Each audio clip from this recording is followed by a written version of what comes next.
This is a Crowd podcast.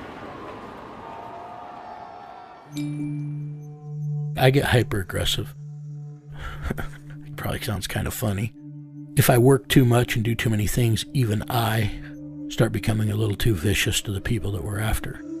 And the one promise that I always made myself and my team, and we all abide by this code, is that if we start becoming the very animals we're hunting, we have mandatory downtime. I just came back off 30 days of downtime.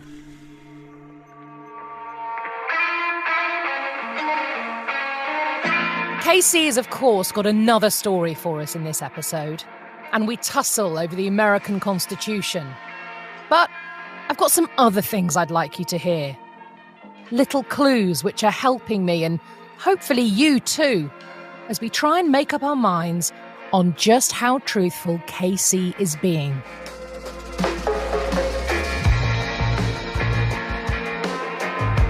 A mini recap for you. For reasons that I won't and I can't get into, some months ago now, I was introduced to KC. He's the leader of the Brotherhood of Vigilance. They're a team of vigilantes. We resolve problems for people. We hunt down kidnapped children, and we do asset recovery. We do a lot of things.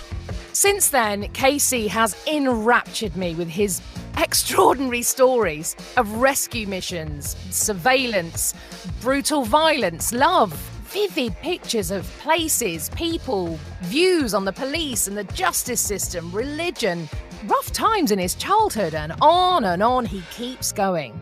You know, your home's your castle, and I've told my own team, if we ever go into a wrong place, I'm done that day. I quit. And while listening to him, no doubt like you two, I've been thinking, surely not. I could run a 40-yard dash in 4.7 seconds. And how's that possible? It's got an auxiliary fuel tank that'll allow me to go coast to coast without stopping to refuel. And I thought you didn't do that. So I'm matching these guys beer for beer. Well, in this episode, I'm going to play you bits of stories that, for reasons I'll explain later, I've left out. Because they're evidence of things I know about KC, which I haven't shared with you yet. So why are you talking to me? Why am I here?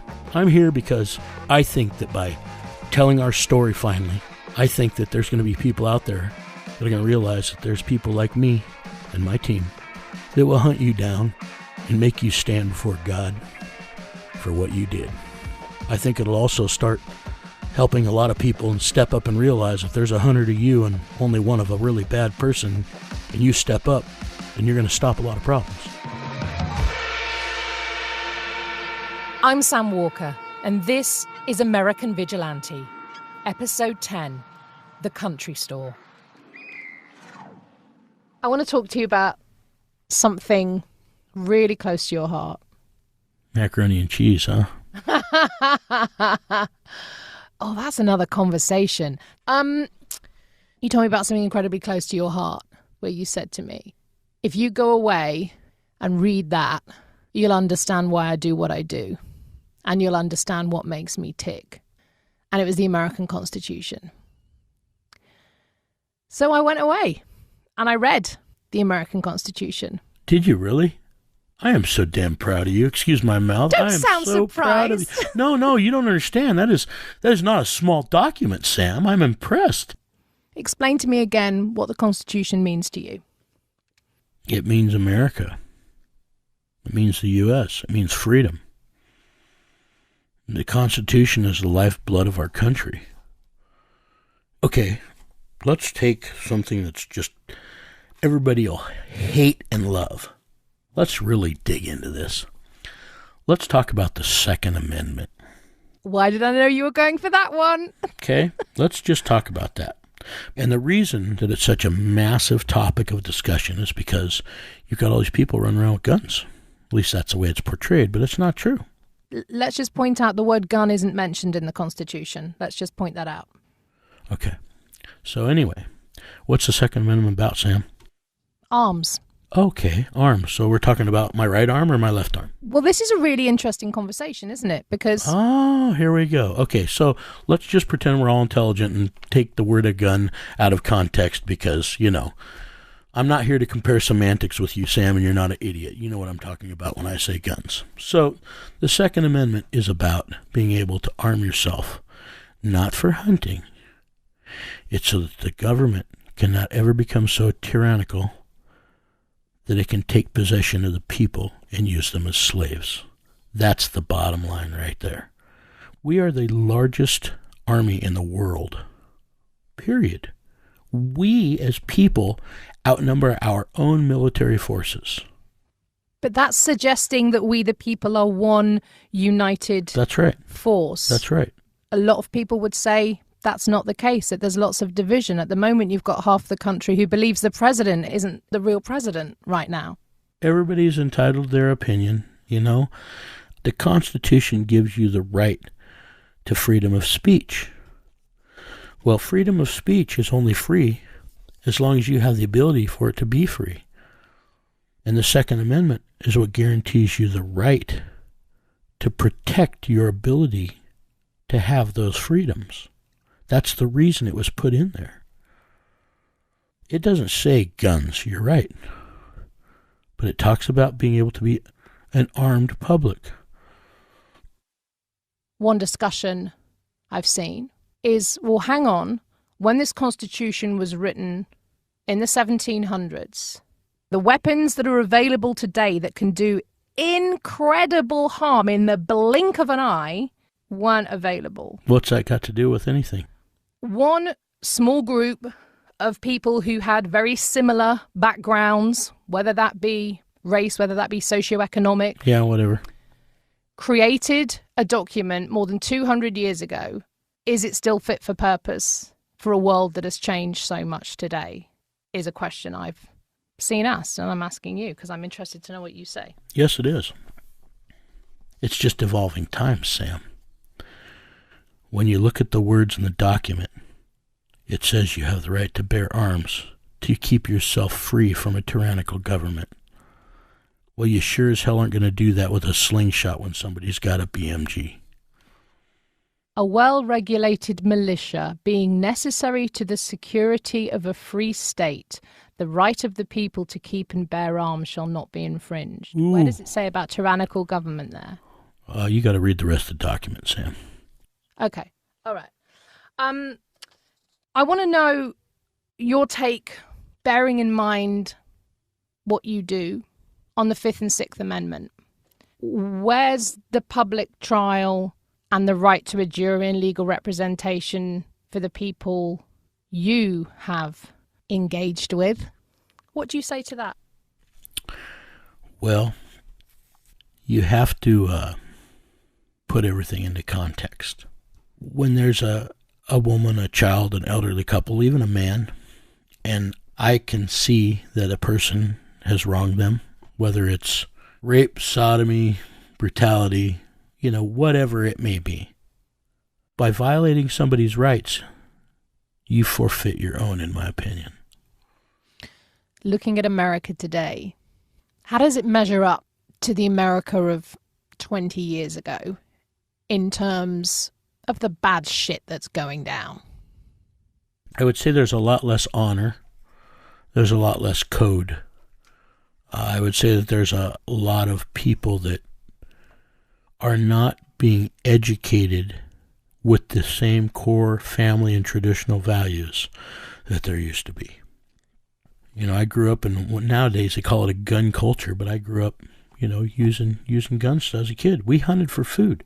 My dad would give me so many bullets and a gun, and I had to go actually get food for the family. That still goes on, does it? Yes, it does. Yes, it does. But what I'm trying to tell you is that that's just part of life, And now you've got, in schools, kids being taught guns are bad. And it's like, no, they're not. They're no worse than the person that has them. I mean, people say, well, without guns, there wouldn't be any killing. Holy shit. You ever go back to the ages when they used swords? You want to know about bloody and gore and messy? Ha! Bullshit. Without guns, people are still going to kill each other. They can't walk into a school and spray a sword, is what some people would say. Sam, I got news for you. You give me a knife, I could walk into school and kill more people than any of those people did with a gun. and I could do it way faster. Okay, I don't want to think about that. It's true. Don't think that just because people don't have guns, they can't be psychotic and kill people. There is always a way, is what I'm trying to say. People are brutal. They are just inhumane. And I'm not going to sit here and justify it because I hate it worse than anybody. But why are politicians protected with guns? Why are banks protected with guns? And why are our children not? They give the school what's called one resource officer. Give me a fucking break, Sam. Those are our children. Those are our future. You want to know what they need to do? I'll tell you exactly what they need to do. You got a bunch of old guys that got out of the military that the military spent hundreds of thousands of dollars turning into warriors. You go get some of those old guys and you let them start carrying guns around schools and you'll find out how quick nobody screws with our schools anymore because nobody will even get close to them. The kids are the most important resource we have on this planet. They are our future and they should be protected with the utmost sacrilege. But what do? Oh, you can't take a gun near school. It's bad. Oh, okay, so you'll protect the politician and you'll protect the bank's money, but you won't protect the kids. My words to all those people. Fuck you. I don't know about you, but I find pretty much everything about what Casey has just said really uncomfortable. And that conversation went on for a long time. I challenged him a lot more, and he pushed back a lot more. I mean, perhaps you completely agree with him, and that, of course, is your right, because America. Let's put a break in here, and in just a moment, I'll play you those clips of KC I talked about, plus, of course, another story. See you on the other side.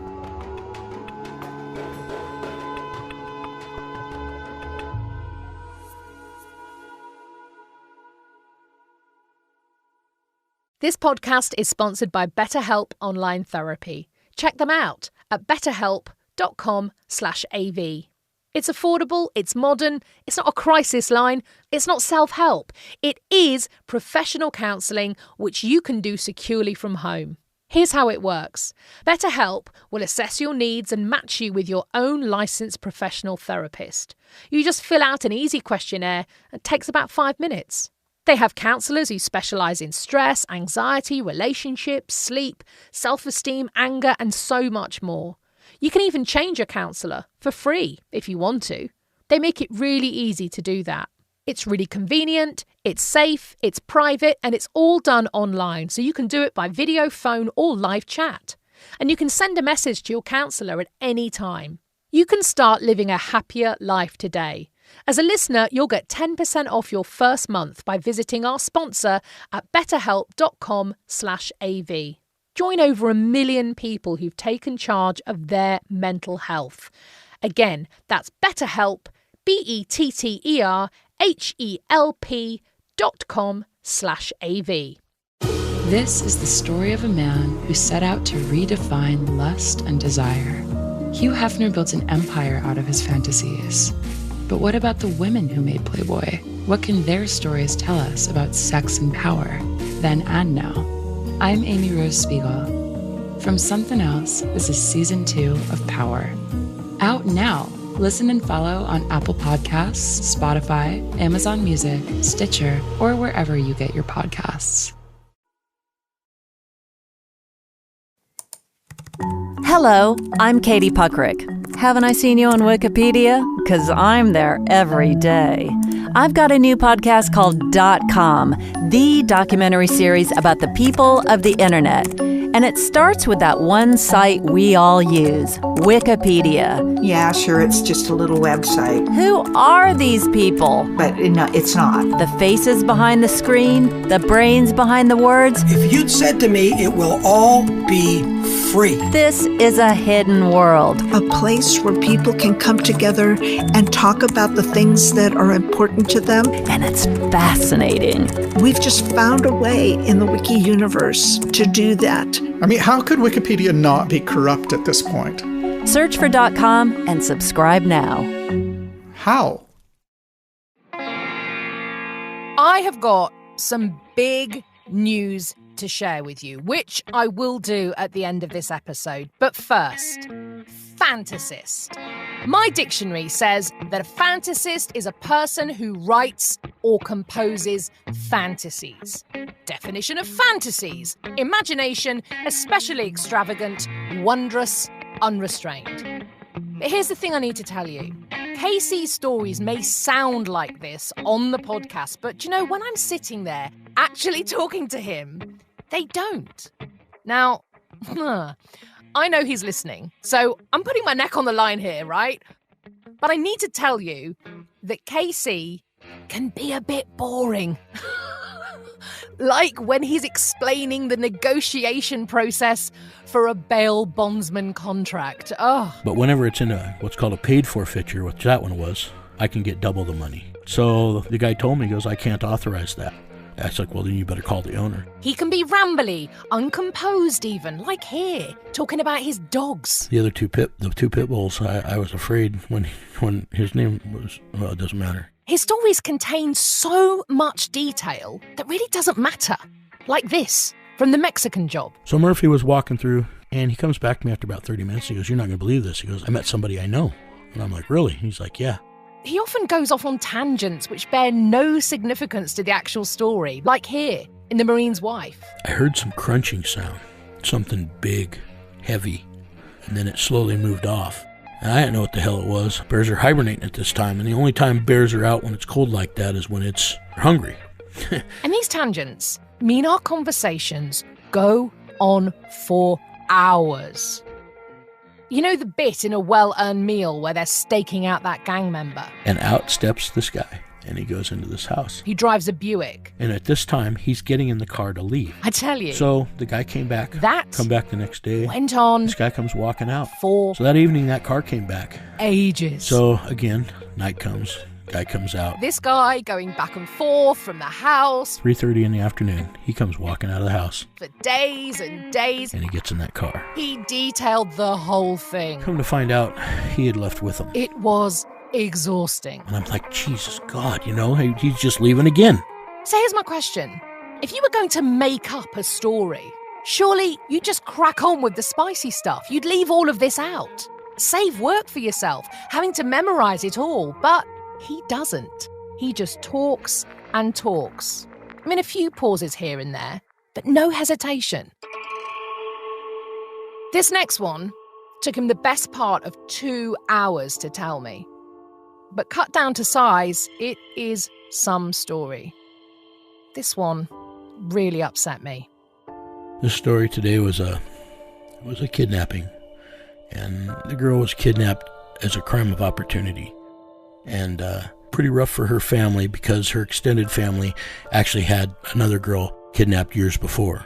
So they'd already had me in their services prior to that. It's an old family. It's a family that's been around forever. They'd settled those lands years ago. This happened out in the Blue Mountains. And it was an old couple, the couple that owned this country store. They told me that they needed me. I remembered who they were because she's the matriarch of the family, even the extended family. And nothing happens in this area without these people either giving the okay or making sure that things get done right. So the day before she called me, the phone had rang and she was working at the store, and her husband had went to town. Her daughter told her that she was sending a little girl down to the store, which would be her granddaughter. She had just turned, I do believe it was 12 years old. So this is the first time she's walking to the store by herself. It's a big deal. She says, okay, no problem, I'll watch for her. So she goes out onto the porch to watch. A black SUV pulls up. She said, it had them big wheels on it that keep spinning around in circles after the truck stops. She remembered that the license plate, she couldn't really remember the numbers, but she remembered there was a star in the middle of the plate. And they'd come up and got out, and one guy was a big cowboy, real tall, lean, wearing a cowboy hat, plaid shirt. And the other guy was, looked to be, she said, a Mexican guy. She goes, he was really dark complected. He didn't have no shirt on. He was just wearing a leather vest. Well, they were going inside the store, and the Mexican guy had something sticking out of his pocket on his vest. The vest just like a little pocket. And she had told him, she says, you got something falling out of your pocket there. And he just kind of ignored her and walked into the store. So because they were in the store, she had to go inside. So she went in there. So one of the guys goes back and he just gets some food and some drinks. And the other guy's grabbing some beer and some stuff. And she gets out of the cash register and ringing them up.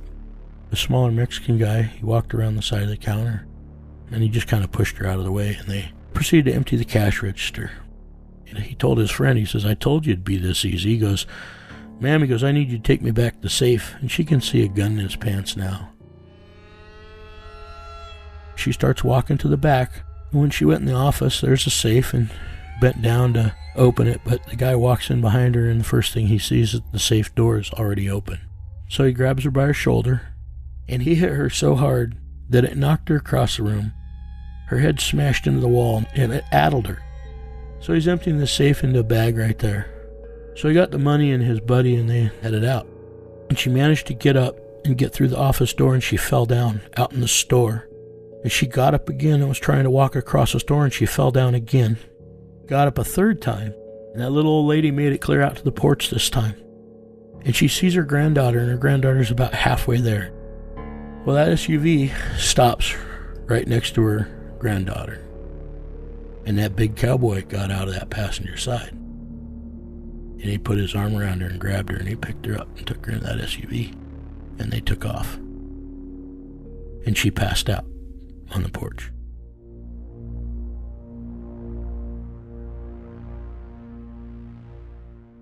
Well, it was about, she said, probably half an hour, 20 minutes. Somebody was waking her up, and it was her daughter and her daughter's oldest son. And she was laying on the porch, and there's blood under her head from her lip had been bleeding, and where she'd hit her head is a big goose egg on her head, and her eye was swollen shut where he'd hit her, and already it was bruising. So sheriff got there, and they got her up, and just then her husband come showing up. He drove an old pickup, and he pulled in and picked her up, and she says, we need to call KC. So that's when I headed out, and this was the next day, and I was back there. Now it's called the country store, because this country store is kind of where everything in the world happens for these people. I mean, it's the old place you go in, there's still a pickle barrel and, you know, the big Bible, and you walk in the door over to the right underneath a big glass thing on a big podium, you know, an oak podium. I mean, it's really cool. And there sat the matriarch in her same old rocking chair, and her husband was there, and he's a big man. She's little. And I walked up, and I'm like, are you okay? And she goes, Casey, she goes, I need your help. And I asked what happened, and she started to tell me. I said, I'm so sorry. She goes, well, the police been all over the place. She goes, they couldn't find nothing. So I went inside the store, and I started searching. I started going up and down the aisles and looking for, I didn't know what, just hoping I could find anything. Finally, I went in, I'm searching the office. To the left is the desk, and almost right in front of you is the safe. And then to the right of that, there's the other door. But right to the immediate right, there's this big old leather upholstered chair with a brass studs on it, on the arms and around it. I got down on my hands and knees, and this is a very big chair. And I'm looking underneath it. I reach back there, and I see a matchbook. Pulled it out, and it had a bar's name and an address on it and a phone number. We'll come to find out that came from a store down in Texas. I walked out on the porch, and I said to her, I says, ma'am, does this look familiar? I said, is this yours or your husband's? And she held out her little tiny hand. I put it in there, and she looked at it. Her lip was all split and a big old crack in it, and her cheek was all black and blue, but her blue eyes were as clear as a bell, and she smiled. She goes, that's what that trash had in his pocket right there. That little guy, when I told him and he came in the store that he was going to lose something, that's what was hanging out of his pocket. And I was like, God, I couldn't believe it. I told her, I said, you guys need to get hold of the sheriff and let him know that I found this. And she's like, that sumbitch. She goes, he ain't going to do nothing. I'm really intrigued from someone from a totally different culture and society about in certain parts of the United States where there is this almost system of governance within communities where you have this matriarch who is kind of the head of a community. They are. In old America, old U.S., elderly people are respected and honored. The new way is for people to throw their family members into a retirement home, pretty much forget about them. The elderly have so much knowledge and they're so well respected and honored by traditional America. It's unreal.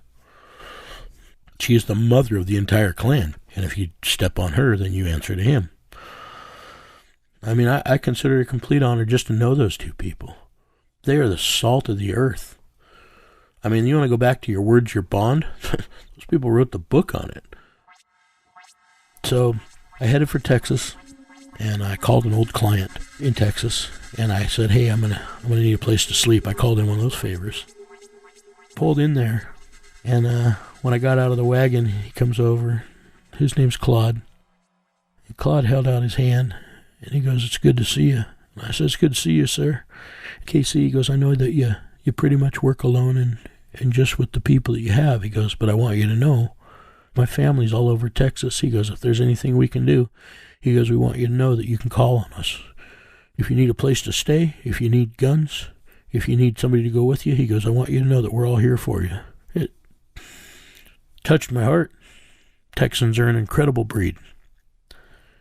I ended up going to bed. I told him, I said, I need to get some rest. I'm really tired. I wound up going to bed, and I headed out early the next morning. It's a border town that I had to go to. Not right on the border. It's a little bit north. You know, at that time of year, I'm pretty dark complected, and I look scruffy enough that I blend in just about anywhere I want to go. I picked up some street tacos from a little cart with a burro, and I ended up going inside and ordered a beer. And I was just sitting over there off the side, just taking it easy, and waiting for I didn't know what. So I'm there for the whole first night.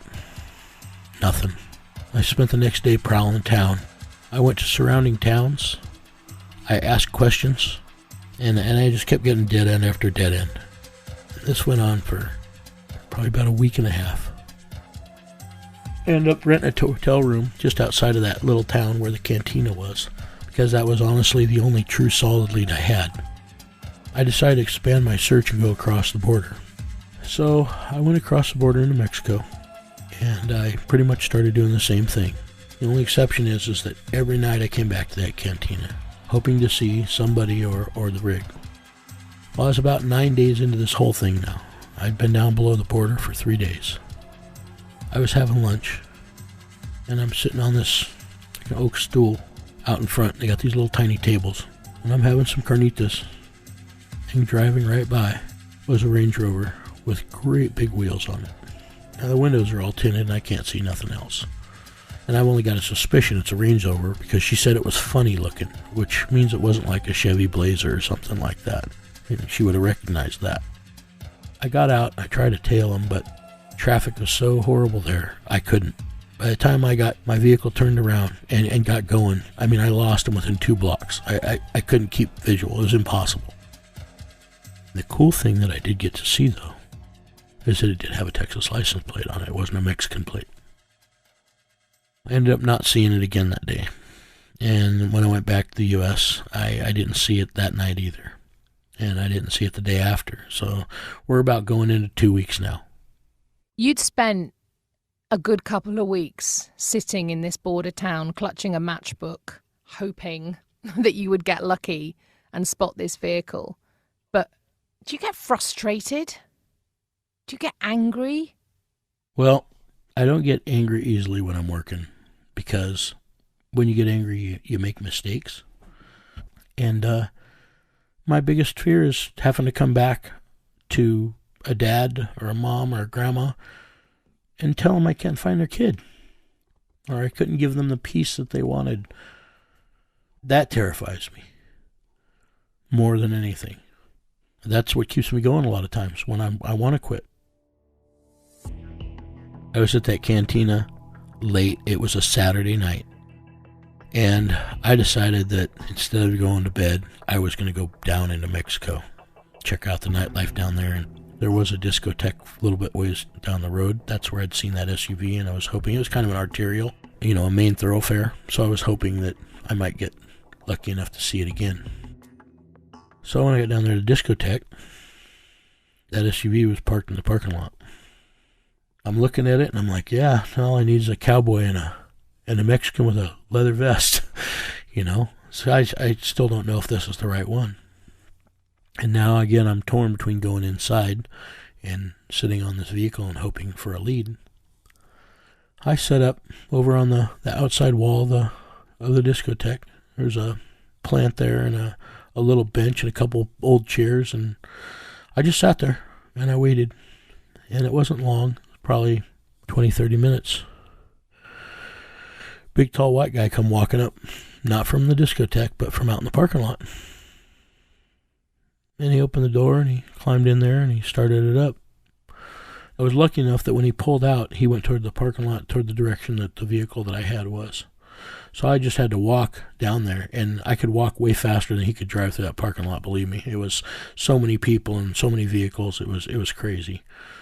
So I got down to my rig, and whenever he pulled out, I was right behind him. I ended up following him for about half an hour, 40 minutes. And I had different lights on this vehicle. I could kind of change the front appearance. And every time he'd go around a corner, I would just change my lights. He wasn't in any hurry.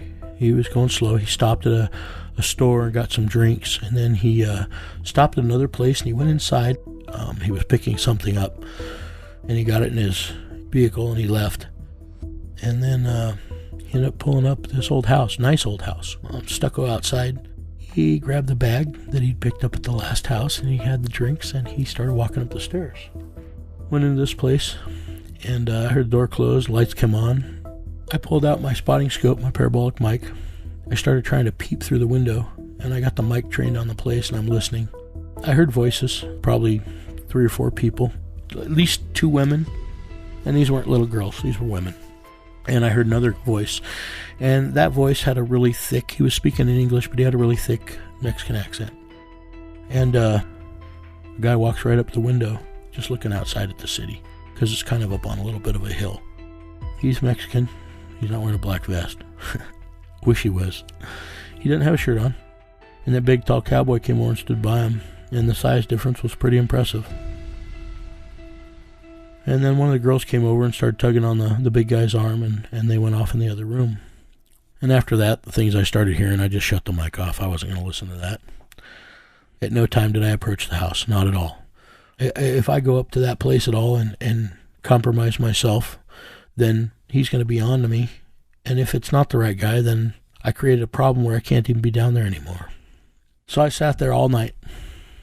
I started to doze. I was so tired.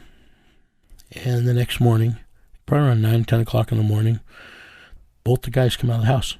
One of the women came to the door and kissed a little Mexican guy, and they went down, they got in the SUV, and they headed out. So I tailed them. And they headed north and went across the border. They went right back to that town where I'd been with that cantina, and they went to a house. So we're now in Texas. And I watched for a long time. There was no movement, nothing. They were in there, I don't know, hour and a half maybe. Then they came out, locked the door to the house, got in their little SUV, and I followed them all over town. And they spent the day just going to different locations. They were picking up bags and sometimes dropping things off. And every place they'd stop, they were only at for between 15 minutes and a half an hour. Well, finally it was toward the end of the day, and they headed back, and they ended up pulling into that little cantina. And I was in there. I was having a beer. I wasn't really drinking the beer. I was just kind of pouring it in another glass with my mouth as I was drinking. One of these guys was sitting there at the table, about 3 tables down from me. The other guy wasn't there. The little Mexican guy wasn't there. And so I started chatting with this guy. He initiated the conversation. He just kind of held up his beer mug at me like this, and I held up mine at him. He's like, "How you doing?" I'm like, "Oh, I'm doing good." I said, "Just kind of tired, kind of hot, and kind of got a 2-week dead end I'm working on," which was kind of funny. He goes, "Really?" He goes, "Yeah." He goes, "We all have those days." I'm like, "I kind of wish I had one of my buddies with me right now. I wish there was 2 of them." He goes, "Yeah." He goes, "I'm glad." I goes, "I always got my buddy with me." I says, I said, "I'm pretty fortunate." I said, "Me and my friends," I says, "I got a buddy of mine, and we both like different drinks, and we both like different types of women." I said, "We get along great." And he's like, "Yeah." He goes, "Me and my buddy are that way too." He goes, "I like them young and skinny." He goes, "And he likes them to have great big tatas." And he said, "We just got back off a trip. I'm like, oh, really? I said, where'd you go? You down in Mexico? He goes, oh, no. We were traveling around the U.S. seeing the sights. I was so happy right then. At that very moment, I was so happy. I had nothing other than they'd just been traveling around seeing the sights, but 90% sure this was the right guys. I called Claude and I told him, I said, look, Claude, I said, I'm tired as hell. I said, I need some rest. I said, I just need a pair of eyes. He goes, no problem. Called up one of his cousins, and he was there within an hour. And I said, look, man, I need some sleep. These guys just came to this cantina. I've been on these guys for a couple days. I says, all I want you to do is follow them. Wherever they go, whatever they do. I said, don't get found out. He goes, oh, I'm not going to get found out. He goes, I'll be okay. I said, okay. I said, anything happens, call me. I said, I need some rest. And I just went out in my rig and went to sleep. It was next morning, and my phone rang, and I was still sleeping. And Jimmy's like, hey, he goes, they're at this little house.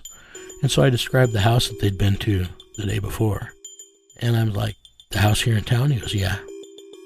I was like, okay. I says, go ahead and break off. I says, I'll be there in a few minutes. So I headed out. It took me about 10, 12 minutes. I got over there at the house. And I set up and I waited.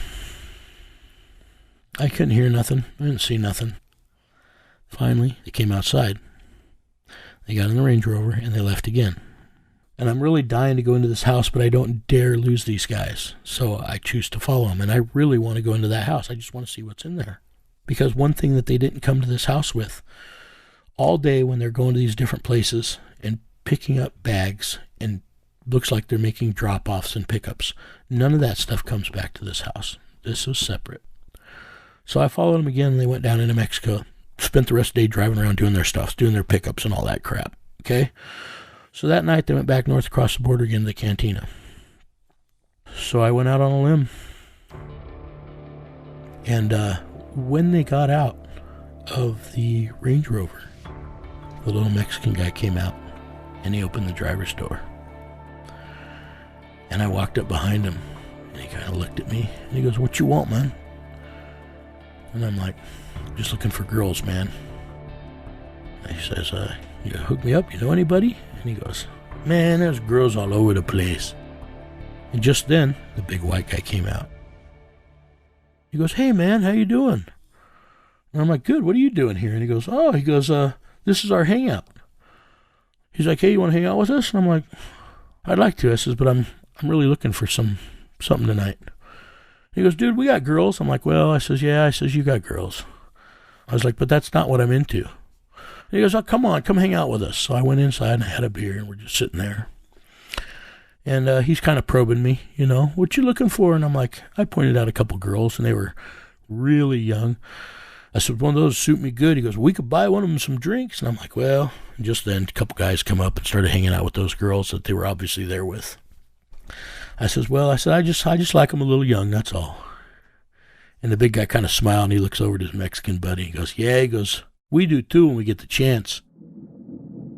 So we sat there for the next couple hours, and I had some shots of Monte Alban and some Herradura, and it was rough. I was sitting there having to match these guys for drinks and shoot the breeze. Well, at the end of the night, they invited me to come back to their place. This was the house. He goes, sometimes the things you're looking for in the strangest places. And I go, well, guys, look, I'm going to be honest with you. I'm really tired. I said, but I appreciate it. The cool thing was I knew how much they'd been drinking, and they'd been drinking a lot, so I knew they were going to sleep really well. So I let them go their own way, and I followed them again back to the house. I geared up, and I snuck around the back. The front of the house, you had to walk up about 6 steps. It was elevated to get into it. The back was level with the house. Then when you walked around the side of the house, it kind of went downhill a little bit. So I approached from the other side of the house and went around the back, and all I was trying to do was listen. I was trying to hear something, anything. I heard I heard crying, and I heard no, no, no.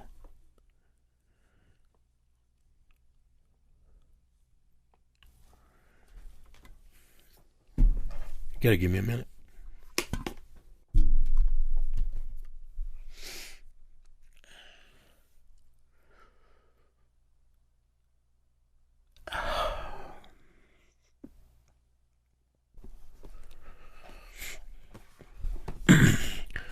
So I went around the front of the house, and I tried the front door, and it was unlocked. The front door squeaked really loud when I opened it. I looked in the kitchen. Nobody was in there. The light was on in the kitchen. Went up the hallway. On the left, there was a bedroom, and the Mexican guy was sleeping. His arm was hanging off the bed, and he was passed out right there. The crying and screaming was coming from down the hallway farther. I already had my gun out, and I came down the hallway. And that big cowboy was on top of some girl. Well, I kind of screwed up the way I handled that when I walked in that room, because I lost control. I didn't even know if that was her, but I was so infuriated by what I saw, I was completely enraged. I came up from behind, I kicked him in the balls as hard as I've ever kicked anything in my life. I kicked him so hard that his whole body came off the ground, and he landed over on the left side of the bed. The little girl I was looking for was right there. The guy was still screaming on the floor. He was holding his groin, and I grabbed him by his hair. He didn't have real long hair, but he had it long enough to get a hold of it, and I drug him over outside the hallway, and I pistol whipped the shit out of him. I did. I beat that man's face. I broke his nose. I broke his teeth. I stomped his groin. I beat him so severely that he was unconscious. The whole time that I'm beating him, I'm watching that other door. No movement, none. That guy was so drunk. Went back in the bedroom, and the little girl was huddled into a ball. And I told the little girl that her grandma had sent me, and she wouldn't respond. She was screaming. I got hold of her grandma, and I held the phone out to her. And her grandma started talking to her. And I asked him, I says, "You want me to take her to the hospital?" She says, "No." She goes, "I want her home." She goes, "We got doctors here." The little girl kind of pulled herself together a little bit, but she was still really in shock. She was really having a hard time. I went over, there was a dresser there. I cleaned her as good as I could, and I got a big shirt. I put her in the big shirt, and I told her I was going to take her home. So I called Claude. I told him I needed help. I said, "Look, buddy, I'm tired." I said, "I just got in a fight." I said, "I got this little girl back." I says, "I'm too tired to drive." I says, "I got to get this girl back home to her family." And he says, "No problem." So he had his cousin, that same cousin, show up. But he also had the cousin's wife and the grandma show up. So now there was women with her. And one of them drove my wagon. And then I slept in my wagon. And then the little girl, we took all the stuff out of the wagon, out of the back, because there's a bed and a setup and everything back there. And we put it all in the back of the pickup. And we took 2 vehicles.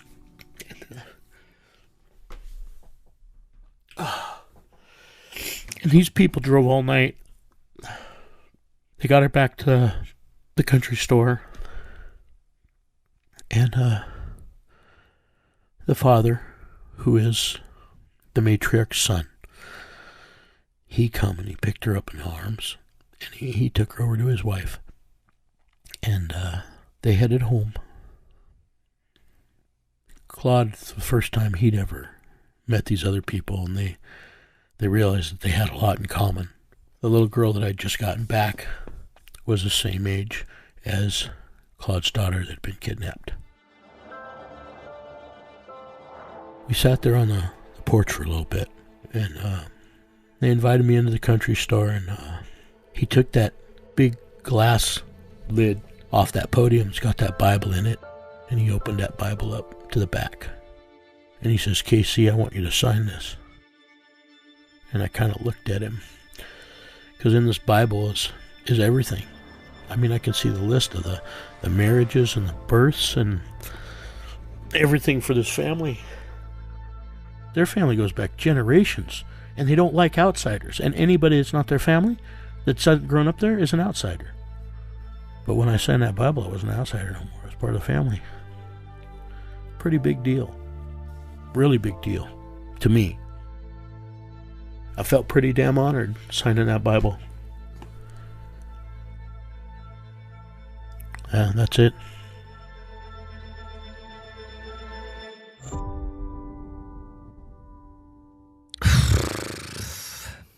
Yeah, I relive it every time I tell you guys this stuff. It's rough. It's my own personal hell. But at the same time, I also get to relive the satisfaction, so it's kind of a double-edged sword. And I can tell you that neither one of those men will ever hurt a child again. Ever. I left them in that house. I mean, I left them there, but I guarantee you they weren't at that location very long, you know. So really what you're saying is you had more interaction with those two men before you left that house? Yes, ma'am, I did.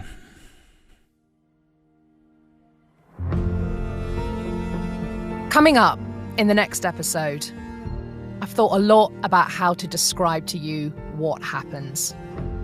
And you know, all I can think to say is holy shit.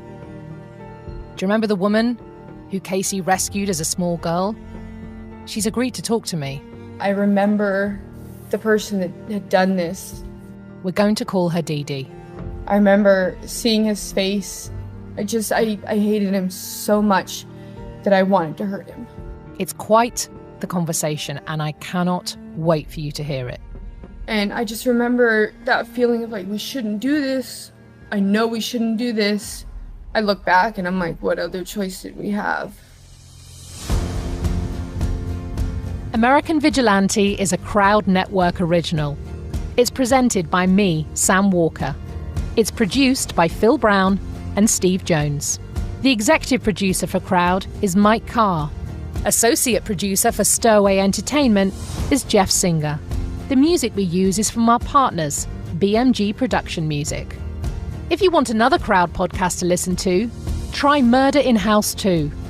It's the story of how a group of Marines killed 24 innocent civilians in the Haditha massacre and how the US government tried to cover it up. It's a 10-part series that took 15 years to make. It'll shock you, it'll make you think, and it will make you question everything you thought you knew about the Iraq War.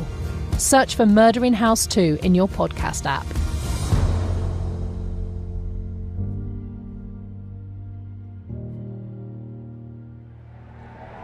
Crowd Network, a place where you belong.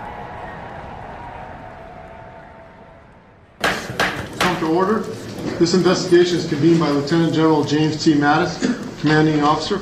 I want to tell you a story. May I call you first witness? Yes, sir. Close your eyes. Explosion goes off. Boom! We both yell, clear. Clear. Clear. It's a story about a crime that shocked the world. U.S. Marines murdered innocent civilians in cold blood. And a cover-up that reached into the highest levels of the United States military. 5, 6, 7, possibly 7 gunshots in the kitchen door. It is also a story I recorded in secret. Evidence collected. Departing House 2 at 15:55 due to a tactical situation which demands our departure. So join me, Michael Epstein, as I reveal the truth about the longest, most expensive criminal investigation in U.S. military history. Murder in House 2, a 10-part podcast series available right now on Apple Podcasts, Spotify, or wherever you listen to podcasts. Hello, I'm Katie Puckrick. Haven't I seen you on Wikipedia? Because I'm there every day. I've got a new podcast called .com, the documentary series about the people of the internet. And it starts with that one site we all use, Wikipedia. Yeah, sure, it's just a little website. Who are these people? But no, it's not. The faces behind the screen, the brains behind the words. If you'd said to me, it will all be free. This is a hidden world. A place where people can come together and talk about the things that are important to them. And it's fascinating. We've just found a way in the Wiki universe to do that. I mean, how could Wikipedia not be corrupt at this point? Search for .com and subscribe now. How?